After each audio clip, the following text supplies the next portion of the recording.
At alam nyo mga kapatid, baka hindi kayo maniwala pero lahat ng tao dito sa mundo ay mga engkantong hari at reyna din na nagkasala at kailangan sana makabawi doon sa mga kasalanan na yon para makauwi ng maayos sa pinanggalingang mga kaharian. So may mga tao sinasabi, paano tayo maging hari at reyna lahat? Bilyon-bilyon tayong tao.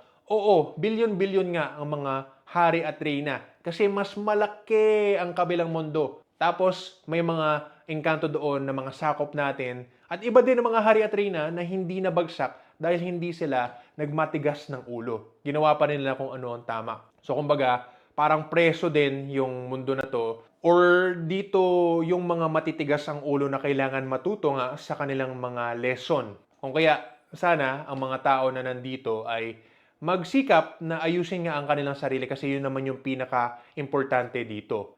Kapatid, kung nagustuhan mo ang video na ito at gusto mo ng mas detalyado at masinsinan na pag-aaral nga sa lahat ng mga tinuturo ko at maging katulad ko o di kaya ay mag-improve lang sa pangkalahatan sa self-improvement papuntang langit, sana makasali ka sa Sikihor Healer School.